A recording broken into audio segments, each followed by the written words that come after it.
प्रमाण पर करीब 50,000 करोड़ से ज़्यादा इस क्षेत्र में काफ़ी सामान हमको काफ़ी कैथ लैब हो बाकी इक्विपमेंट हो इंपोर्ट करने पड़ते हैं।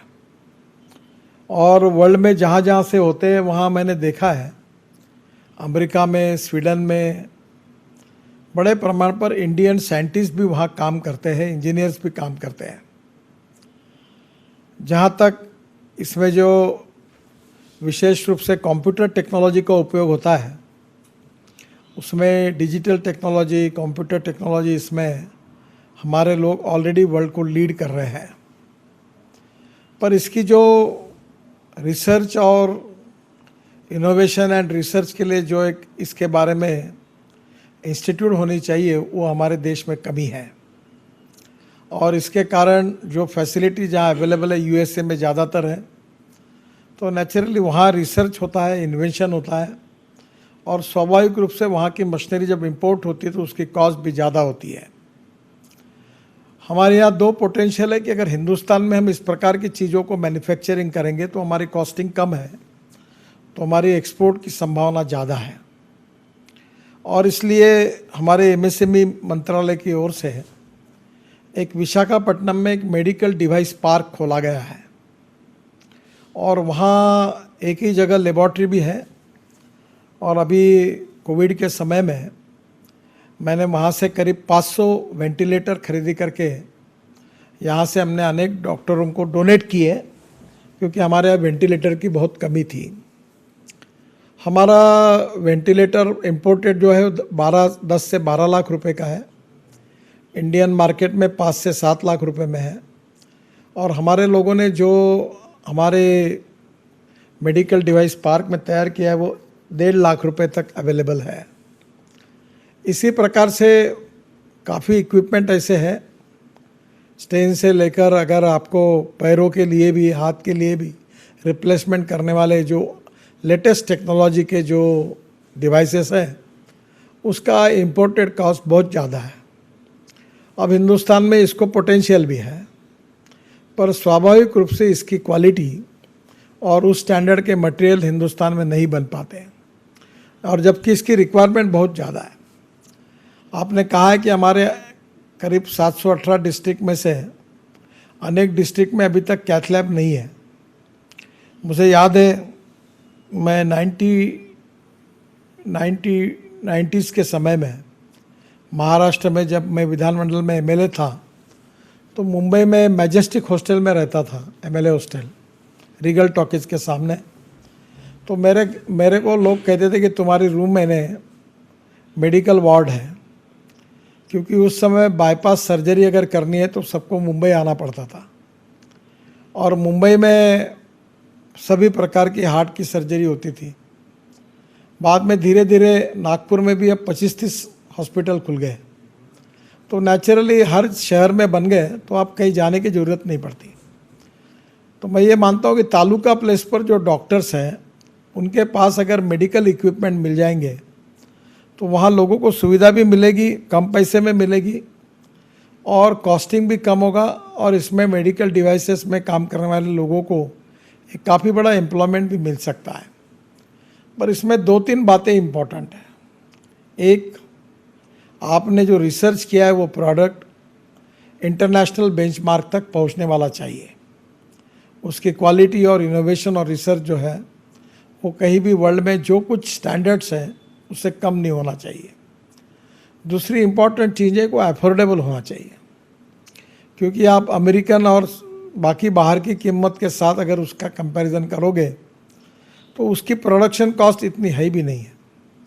आप अगर आपका अच्छा मुनाफा भी उसके ऊपर डालोगे तो भी काफ़ी सस्ते रेट में हिंदुस्तान में ये मेडिकल डिवाइसेस, इक्विपमेंट्स मिल सकते हैं। तो मेरा आपसे सुझाव है कि इसकी कॉस्टिंग कम करते समय क्वालिटी के साथ कॉम्प्रोमाइज़ नहीं करते हुए आपने उसको अवेलेबल किया तो हिंदुस्तान का मार्केट बहुत बड़ा है और एक्सपोर्ट मार्केट में भी आपको काफ़ी पोटेंशियल है। जो सोशली इकोनॉमिकली बैकवर्ड कंट्रीज़ हैं वहाँ भी इसके बारे में काफ़ी बड़े प्रमाण पर आप एक्सपोर्ट कर सकते हैं। दूसरा जो इम्पोर्टेंट चीज़ है जिसके तरफ आपके सेक्टर का ज़्यादा ध्यान नहीं है और वो है विशेष रूप से फाइनेंसिंग मॉडल। तो मैं आपसे यही कहूँगा कि आप जब डॉलर में एक्सपोर्ट करोगे तो डॉलर अर्निंग आपको मिलेगा, तो नेचुरली उसको हेज करके आजकल ऑटोमोबाइल इंडस्ट्री में सभी लोगों ने विशेष रूप से बड़े प्रमाण पर फाइनेंसिंग की भी अवेलेबिलिटी करके दी है, और इसमें इकोनॉमिक वायबिलिटी होने के कारण पैसा वापस आएगा। तो अभी अशोक लेलैंड है, टाटा है, कंस्ट्रक्शन इक्विपमेंट वाले हैं, इनकी सब की फाइनेंशियल एक कंपनी है, और ये जो इस प्रकार से वो फाइनेंस करने का काम कर रही है। तो आप मैन्युफैक्चरिंग विथ फाइनेंशियल कंपनी अगर होगी तो आपका सेल ज़्यादा बढ़ेगा, और ये आपको एश्योरेंस मिलेगा कि मशीन देने के बाद जैसे जैसे वो ऑपरेशंस करेंगे आपको पैसे भी देते जाएंगे। तो ये पोटेंशियल केवल ये कैथ लैब तक नहीं, अब इसके अलावा बाकी भी बहुत से इसमें काफ़ी मशीनरी है, मेडिकल डिवाइसेस है जिसमें पोटेंशियल है, और उसकी टेक्नोलॉजी अप्रोप्रिएट टेक्नोलॉजी अगर हमारे पास नहीं है तो जॉइंट वेंचर भी कर सकते हैं, टेक्नोलॉजी पार्टनर भी ले सकते हैं। और इसकी फैसिलिटी एक जगह पर मेरा सुझाव है कि आप एक 10, 15, 20, 25 लोग मिलकर अगर एक मेडिकल डिवाइस पार्क खोलोगे तो लेबॉर्ट्री एक ही होगी, तो टेस्टिंग इक्विपमेंट की फैसिलिटी वहाँ होगी, तो आपकी कैपिटल कॉस्ट उसमें कम लगेगी।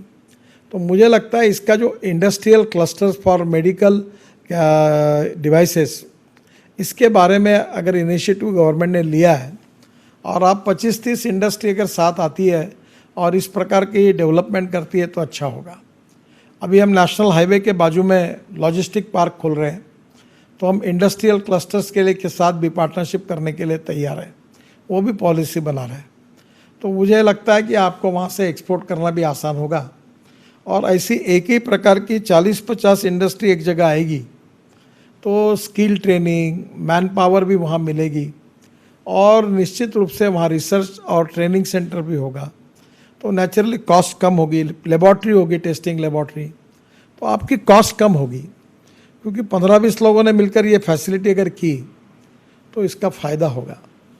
मैं मानता हूँ कि मेडिकल डिवाइसेस में अभी भी हम बहुत पीछे हैं, हमारा इंपोर्ट बहुत ज़्यादा है, और इसमें काफ़ी बड़े प्रमाण पर भारतीय उद्योगों ने आने की आवश्यकता है।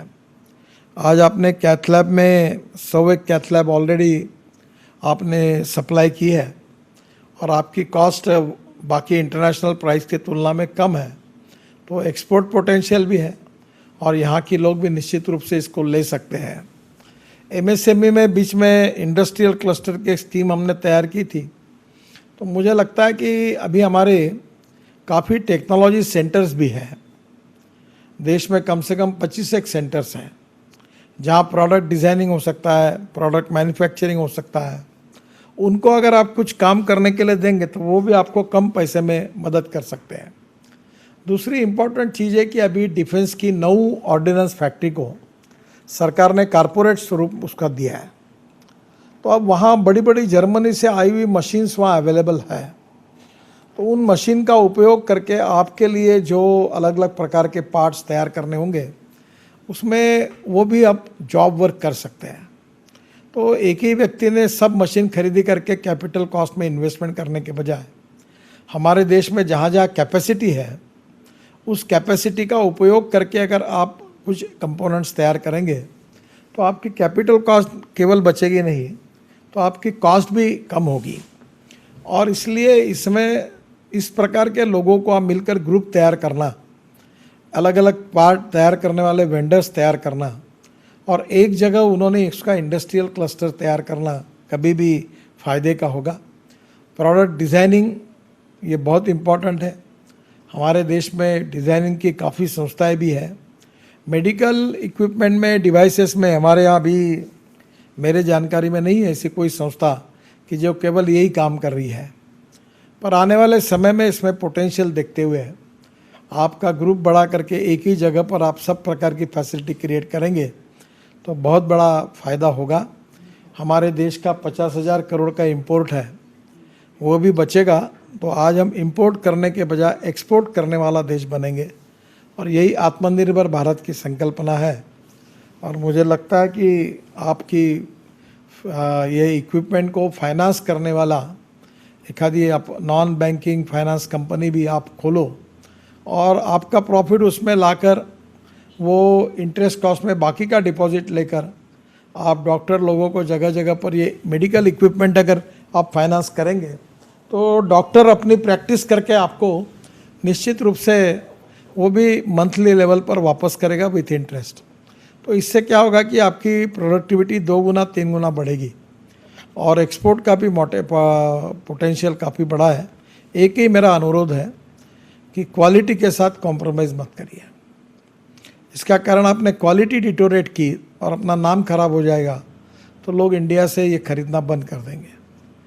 101% perfection in good quality, no compromise with the other thing, और क्वालिटी अच्छी देना, ये बात आप पक्की याद रखना, क्योंकि क्रेडिबिलिटी, गुडविल और quality, these are the future Capitals.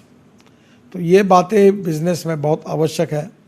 Long term उसका परफॉर्मेंस अच्छा होगा तो डिमांड बढ़ेगी और आपको काफ़ी काम मिलेगा। इसमें ऑलरेडी आपने अनेक अवार्ड जीते हैं, तो मुझे लगता है कि ये बहुत ही उपयोगी होगा। और इस क्षेत्र में बहुत बड़ा वैक्यूम है, और इंडिया में टोटल हेल्थ सर्विसेज में हमारे पास हॉस्पिटल की कमी है। धीरे धीरे हॉस्पिटल्स को लगने वाले मेडिकल डिवाइसेस करने वाली कंपनियां बढ़ेगी, और वो अगर सप्लाई कर पाएगी उसकी कॉस्ट कम होगी तो गरीब लोगों के लिए भी आसान होगा। अभी MRI एक समय हमारे यहाँ कितना कॉस्टली था, पर हमारे यहाँ विशाखापट्टनम में 1 करोड़ रुपए में MRI बना लिया है। तो मुझे लगता है कि निश्चित रूप से इस प्रकार की इक्विपमेंट अच्छे क्वालिटी के और सस्ते अगर आएंगे तो एक बहुत बड़ा रिवोल्यूशन होगा, और हेल्थ सेक्टर में बहुत बड़ा पोटेंशियल है आपके लिए। तो आप ज़रूर इसका फ़ायदा उठाइए, और आपको अभी तक जो कुछ काम किया उसके लिए जो अवार्ड मिले इसके लिए मैं आप सबका बहुत बहुत धन्यवाद करता हूँ, अभिनंदन करता हूँ। और ज़रूर आप आगे इसके बारे में प्लान करके आगे जाइए, यही आपसे अनुरोध करते हुए अपनी बात को समाप्त करता हूँ। धन्यवाद। बहुत बहुत शुक्रिया सर, आपने आंध्र प्रदेश मेडटेक जोन की बात की सर। इस तरह का इकोसिस्टम मेडिकल डिवाइस डेवलपमेंट के लिए नहीं है, और वहाँ के जो MD हैं सर डॉक्टर जितेंद्र शर्मा, वो विजनरी हैं। वहाँ पर मेरे ख्याल से पहली एक ऐसी संस्था है जहाँ पर प्रोजेक्ट कंप्लीशन सर महीनों में, सालों में नहीं सर दिनों में, हर बिल्डिंग पे लिखा है 130 दिन, 120 दिन। और हमारी भी एक वहाँ पर फैक्ट्री है सर।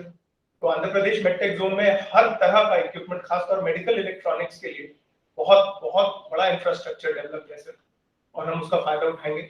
आपने दूसरा सर एक्सपोर्ट पोटेंशियल की बात की, तो हमें सर 18 महीने में लॉन्च के बाद C मार्क प्राप्त हुआ है, और करीब 18 देशों में बहुत डिमांड है इस कैथ लैब की।